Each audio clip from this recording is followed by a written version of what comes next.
Ada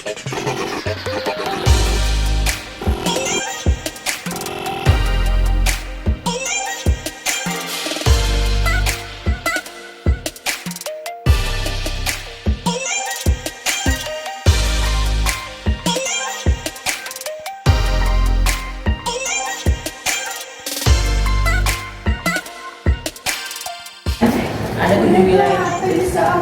Ya, kalau saya sebenarnya di Pringsewu Barat. Tetap kita sebagai bidan, tugasnya itu ada 3 ya, khususnya untuk kesehatan ibu dan anak. Jadi intinya kita mengurusi semua yang ada hubungannya dengan kesehatan ibu, anak di KIA. Ditambah kita ada pelayanan terapi, kemudian ada imunisasi juga masuk. Ditambah nanti kita ada kegiatan tambahan yang berhubungan di desa. Tentunya yang tentang pelayanan kesehatan, misalnya kita ada posyandu, baik itu balita, lansia. Terus kita mau launching juga ada posyandu remaja. Posyandu remaja ya, posyandu yang kita penyuluhan sebenarnya untuk anak-anak remaja, khususnya di umur 10 sampai 18 itu masuk kategori remaja gitu. Ya, jadi sekitar dari kelas 4 SD mungkin ya, sampai ada yang nanti dia sebelum tamat SMA mungkin ya 18 tahun. Jadi situ kita sebenarnya motivasi aja, karena kan sekarang ditambah kemajuan zaman yang semakin berkembang, tentunya tentang seksnya juga sebenarnya mungkin ada di sekolahan, tapi mungkin kan lebih kita tingkatkan lagi biar memperkenalkan ya dia tentang pelayanan kesehatan itu. Jadi ada dari ANC, PNC sampai INC itu semua kita kan yang bahkan dari sebelum dia menikah, dari dia chatting mau minta surat chatting itu juga harusnya ketemu bidan desanya gitu. Maksudnya biar bidan desanya tahu nanti setelah dia nikah kemudian hamil, melahirkan semua, dan kita tahu gitu perkembangan seorang ibu ini gitu ya, sampai bayinya lahir nanti kita diimunisasi juga bayinya ya deh ya, sampai misalnya nanti dia remaja, bayinya sudah remaja ikut lagi tuh posyandu remaja gitu. Jadi sebenarnya kompleks banget intinya untuk semua pelayanan kesehatan. Jadi memegang dari lintas sektoral, dibantu dari wilayah kerjanya kan puskesmas, nanti dibantu juga dengan ada perawatnya misalnya, kalau kita mau penyuluhan ya deh, nanti ada tenaga kesehatan lingkungannya, tenaga gizinya bisa dilibatkan. Jadi masing-masing iya, bisa dilibatkan dalam kita misalnya ada kegiatan posyandu itu. Nah terus kalau misalnya untuk kayak kan ibu kan tadi melaksanakan kayak melakukan posyandu, KIA gitu.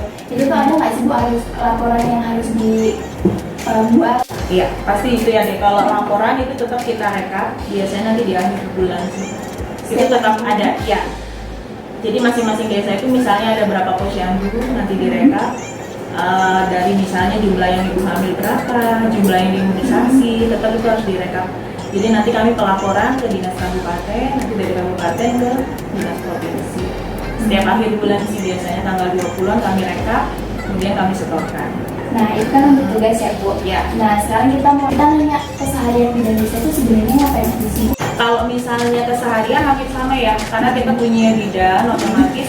Misalnya dia bidan yang buka praktek juga tetap melayani seperti biasa, kegiatan sehari-hari dia buka praktek, tapi sebenarnya memang harus dibiayai dia sendiri.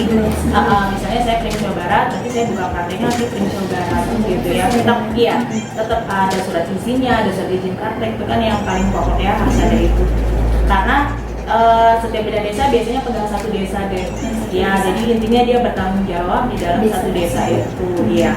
Jadi sama seperti kegiatan yang lainnya. Persalinan juga, terus misalnya kita mengobati ada di bayi balita ya yang sakit misalnya, tetap itu kita laksanakan. Ditambah kalau kegiatan puska lebih banyak di outdoornya, ya. Jadi tetap kita misalnya kegiatan yang di desa itu tetap melalui kita dulu gitu kan istilahnya. Misalnya mau di Pringsewu Barat nanti kita yang dilibatkan. Nah ibu kan maksudnya sebagai bidan desa nih ya Bu ya, sebagai bidan desa melakukan penyuluhan kepada masyarakat gitu.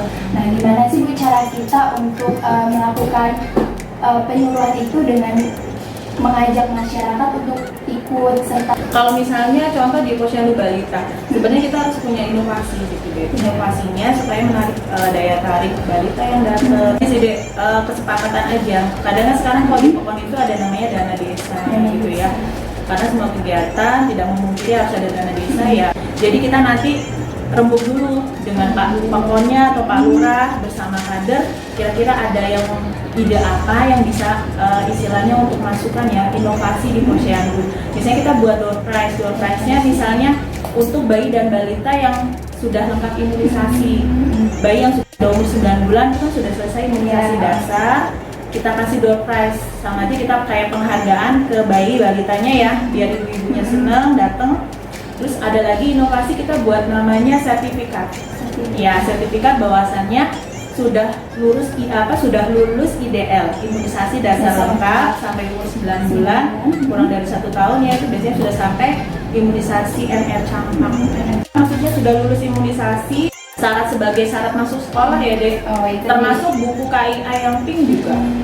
Jadi kalau itu kan dilihat timbangannya, terus semuanya sudah lengkap di buku pink ya. Itu bisa sudah jadi inovasinya.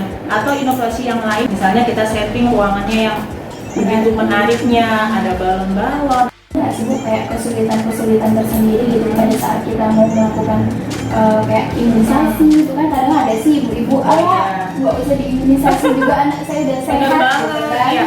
Itu kendalanya khususnya kita kalau yang di kelurahan ya. Contohnya kalau yang terus terang di kelurahan, kalau kita ada Pringseu Barat, Utara, Kelurahan Timur, ada Kelurahan Pringseu Selatan juga ada. Karena kendalanya di situ memang banyak bidan praktek mandiri swastanya, terus banyak dokter. Jadi mereka menyebar. Jadi mereka tidak hanya ke posyandu, dilihat dari status ekonominya, terus pendidikan. Kalau status ekonominya agak menengah ke atas, mungkin mereka lebih memilih ke dokter praktek misalnya, atau misalnya yang agak, tapi tidak semua sih, karena banyak keberagaman. Jadi sekarang mereka mungkin bisa saling memilih aja, karena kebetulan itu tadi tempat prakteknya banyak, masyarakatnya juga lebih kompleks ya kalau di Kelurahan Pringseu Barat terus terang gitu. Jadi mereka sekarang juga bebas memilih, gitu ya. Suka-suka mereka gitu. Intinya tetap kita pantau, yang pasti mereka tetap misalnya imunisasinya kita lihat, yang penting mereka memang sudah imunisasi gitu ya, maksudnya tidak harus ke posyandu juga, karena kan sifatnya juga kita tidak memaksa gitu kan, harus ke posyandu, yang nggak posyandu nanti gimana enggak. Yang penting setelah kita lihat 9 bulan mereka sudah imunisasi, ada di buku KIA, ada catatannya lengkap, berarti kan mereka sudah terlayani gitu. Tadi kan kita sudah membahas untuk imunisasi bayi dan balita gitu ya. Nah kalau untuk khusus program dari ibunya sendiri, misalnya ibu hamil gitu, programnya apa sih Bu? Kita tetap karena wilayah kerja puskes ya Dek. Ya, kalau untuk ibu hamil biasa kita ngadakan kelas ibu hamil, biasa ya Dek ya. Terus kemudian ada lagi ANC terpadu. ANC itu jadi kita yang jemput bola, kita mengumpulkan ibu hamil, terus nanti ibu hamilnya tidak harus jauh-jauh datang ke puskesmas, kita kumpulkan dalam satu tempat, misalnya di rumah Pak Bayannya, di rumah Pak RT, atau di suatu tempat yang telah disepakati. Kita nanti tetap mengundang, ada penyuluhan gizi, kita undang yang dari program gizi misalnya, kita mau ada, misalnya hari ini materinya tentang apa, kita kesehatan lingkungan, kita undang yang program keslingnya misalnya seperti itu. Kemudian ada periksa labnya juga, karena ibu hamil kan harus wajib ya cek darah lengkap untuk ibu hamil, dan itu semua dilakukan gratis gitu. Ya, jadi semuanya itu sebenarnya daya tarik juga. Tapi kalau semua pelayanan asalkan masih dalam Kabupaten Pringseu, insya Allah itu bisa gratis semua. Iya, tambah kan sekarang ada BPJS juga, jadi sedikit semuanya. membantu. Iya. Jadi kan sekarang bahkan persalinan ada namanya jam bersal, tapi dikhususkan untuk yang kurang mampu yang pasti. Jam bersal khusus yang kurang mampu dan dia belum mempunyai jaminan kesehatan yang lain. Misalnya kayak BPJS itu ya, Askes tidak punya, BPJS tidak punya, itu bisa pakai jam bersal. Jadi seperti itu. Nah kemudian kan untuk kayak program-program keluarga berencana itu apa sih Bu yang dilakukan? Kalau KB ya, sebenarnya banyak inovasi yang lain deh. Jadi misalnya kalau KB nanti kaitannya dengan periksa IVA gitu. IVA untuk screening deteksi dini ya deh ya. Kanker kanker rahimnya, kanker serviks. Jadi nanti kita adakan namanya KB Masal. Iya, KB Masal itu sama ibu-ibu kita kumpulkan dalam satu tempat. Kemudian kita lakukan pelayanan khususnya untuk MKJP tapi deh. Untuk implan dan IUD-nya kita lakukan. Nanti kader yang woro-woro kader yang memberitahukan, yang mencari akseptor KB, dan nanti ditentukan tempatnya, waktunya. Jadi kita langsung pelayanan, kita kerjasama dengan BKKBN gitu. Jadi alat kontrasepsinya nanti BKKBN yang menyediakan, nanti dari puskes dikontak untuk nakesnya, tenaga kesehatan yang membantu untuk pelayanan KB. Kalau untuk pemasangan hari itu sendiri, ibu sendiri atau dibantu? Tetap dibantu sesama bidan juga. Kalau untuk IFA kita biasanya ada dokter yang memang membaca hasil ya screening. Jadi kita wajibkan, oleh apalagi yang pasang IUD ya, dia itu wajib kita untuk screening IFA gitu. Kendalanya tetap kalau ibu-ibu biasanya nggak mau IFA, takut gitu kan, takut ketahuan, mending takut ketahuan penyakitnya katanya gitu. Tapi tetap kita tetap kita konselingkan dulu apa manfaat IFA, apa bahayanya gitu kan ya, dan sebagainya. Jadi sampai ibu itu mengerti ya, kalau dia sudah paham insya Allah dia mau ikut IFA. Tapi selama ini kendalanya masih ada aja ibu yang malu lah, misalnya seperti itu ya, dia kurang percaya diri mungkin gitu kan, untuk ikut apa KB ini juga dia misalnya suntik aja, misalnya seperti itu. Padahal mungkin anaknya sudah 3, atau bahkan 4, itu kan tetap kita kita motivasi untuk yang MKJP-nya, untuk implan atau IUD misalnya. Itu di bidang itu ada kesulitannya nggak sih Bu? Kalau selama ini kita justru ininya mencari akseptornya. Akseptor yang mau untuk MKJP tadi, apalagi yang IUD ya. IUD kan sebenarnya jangka panjang yang memang sangat dianjurkan sebenarnya, karena bisa 8-10 tahun ya deh ya, jangka panjang. Kalau implan kan hanya 3 tahun ya. Jadi kendalanya kita masih yang mencari akseptor itu deh. Sampai hari hanya pun kadang benar-benar kita jemput ke rumahnya, Bu gimana ini hari ini ada pemasangan loh Bu, nanti ibu nyesel loh sampai gitu kan, ibu nyesel loh nggak mau ikut. Ini pemerintah sudah menyediakan gitu kan, jadi gratis juga. Tetap kita koordinasi dengan namanya PLKB, kalau BKKBN yang di lapangan itu juga mereka mencari akseptor juga di setiap desa, supaya mereka mau juga untuk pakai KBN KJP itu. Nah kalau nggak implan atau IUD.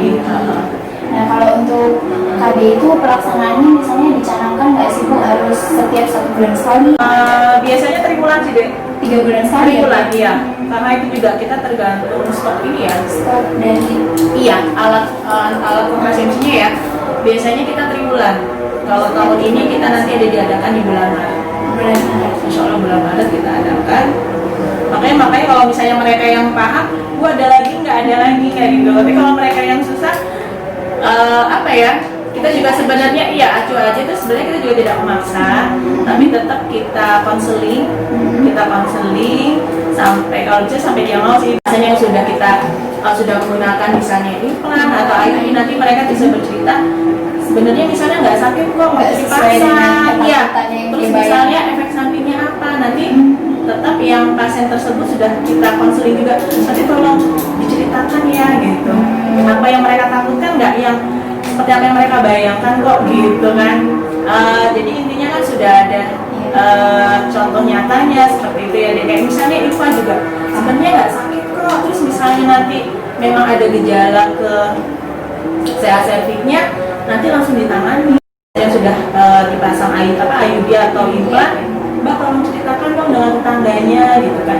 Nanti kalau ada pelayanan lagi, minta tolong diajak gitu kan, tetangganya, keluarganya, kerabatnya gitu yang memang dia belum KB. Jadi kalau untuk kayak dasar-dasar dunia yang diterima juga sama ya Bu, sama kayak bidan-bidan yang lain gitu? Sama, tetap.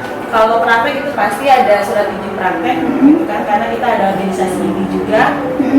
Otomatis setiap bidan setelah lulus 2 tahun gitu ya harus ikut organisasi, karena dari organisasi itu kita bisa banyak tahu ya deh. Kemudian kita misalnya akan mengurus surat izin, ya istilahnya kita minta rekomendasi dulu dari ibu gitu. Jadi kan setelah adik nanti lulus misalnya buka praktek, tetap nanti 2 tahun setelah itu pengalaman kerja, kemudian ikut organisasi ini, baru nanti bisa praktek. Dan desa itu sebenarnya dipilih oleh pemerintah atau kita yang mengajukan sendiri? Kalau dulu zaman saya sih kita mengajukan, ada namanya bidan PPT. Bidan itu nanti ditugaskan di setiap desa gitu. Beda dengan bidan PNS yang misalnya mereka langsung pengangkatan tanpa mengikuti bidang PTT terlebih dahulu gitu ya. Jadi mereka memang waktu itu kalau misalnya masa kerjanya sudah lebih dari 3 tahun, kalau dulu kan mereka kontrak sistemnya bidang PTT. Kalau sekarang karena sudah kebetulan waktu itu ada secara serentak pengangkatannya di tahun 2017. Jadi untuk tahun yang 2017 ke atas sampai sekarang itu tidak ada lagi untuk perekrutan bidang PTT gitu di bahasanya ya. Jadi ada namanya bidang Nusantara, tapi itu untuk yang benar-benar wilayah terpencil misalnya Mate, yang ditempatkan di seluruh Indonesia, yang benar-benar belum ada tenaga kesehatan. Dan itu biasanya nanti mereka ada dokter ininya juga deh, ada dokternya juga, namanya dokter yang di program pemerintah ya. Jadi benar-benar dikhususkan istilahnya untuk tempat-tempat yang sangat-sangat terpencil yang tidak ada tenaga. Kalau untuk bidan desa itu sendiri Bu, kan kalau misalnya bidan yang praktek swasta itu kan ada sih ini harus harus STR-nya harus diperpanjang gitu. Nah kalau untuk bidan desa itu sama aja atau gimana? Sama sih deh, sama, tetap diberlakukan sama, karena itu kan sebagai standar banget ya. Kalau misalnya kita ada pemeriksaan atau apa kan, intinya kita harus yang legal. Jadi kalau kita praktek, kalau sudah ada SIPP, otomatis itu juga sudah sesuai dengan standar kita. Kan pembuatannya nanti melalui proses juga, bertahap juga, ada kunjungan juga dari dinas kesehatan, dari IB-nya juga ada. Jadi insya Allah kalau sudah ada SIPP kan kita juga lebih aman lah ya. Ya, kalau kita kan kita merasa sudah aman sesuai dengan prosedurnya. Cara dengan ibu ini bisa dibagi ke teman-teman, jadi kita punya pandangan nih, oh ternyata bidan desa itu seperti ini. Jadi ada yang kurang ngerti gitu Bu ya kan. Kurang lebih seperti itu. Suka dukanya pasti banyak. Ya kebetulan kalau saya kan termasuknya ada di seni kota, tadi ditempatkan di situ. Atau misalnya nanti ada bidan desa yang misalnya itu tadi di tempat yang lebih terpencil, atau desa yang memang belum ada tenaga kesehatan, mungkin lebih banyak pengalaman yang lebih menantang ya ya. Seperti itu. Jadi banyak pengalaman yang sebenarnya pengalaman itu kan sesuatu yang pembelajaran kita juga ya, seperti itu ya deh. Jadi kalau lebih banyak pengalaman, ternyata juga setelah kita kuliah di bangku kuliah ternyata teorinya seperti ini, dan ternyata setelah kita terjun ke lapangan istilahnya kita bisa menyesuaikan seperti itu. Kita mau happy ternyata cuma dari ini, udah kita harus bisa pakai alat seadanya seperti itu. Jadi lebih alhamdulillah kalau misalnya kita masih yang di perkotaan, semi kota ininya kan rumah sakit banyak untuk merujuk, untuk mengapa kita istilahnya lebih dipermudah aja. Puskesmas juga dekat seperti itu ya. Kadang kan ada pasien yang karena telat merujuk tidak tertolong lagi seperti itu ya, misalnya ibu yang dengan berdarah segala macam. Kalau di perkotaan insya Allah juga mereka sudah daya tangkapnya ya, terus kita nggak harus yang menjelaskan secara detail, walaupun misalnya tadi cari asesor KB kita agak maksa dikit, ternyata mereka mengerti ya nih. Cuman mungkin salah satunya ada yang suami tidak setuju juga bisa gitu kan, atau mereka lebih besok lagi gitu. Sebenarnya mereka paham, misalnya kayak Iva tadi, karena sekarang juga kita bisa browsing ya deh ya, bisa kita cari di televisi juga sudah banyak iklan segala macam. Saya yakin sih sebenarnya ibu sudah paham sebenarnya, tinggal mungkin kemauannya aja, edukasinya juga. Kurangnya seperti itu. Terima kasih ya Bu, Sama-sama. sudah membagikan banyak pengalaman cerita.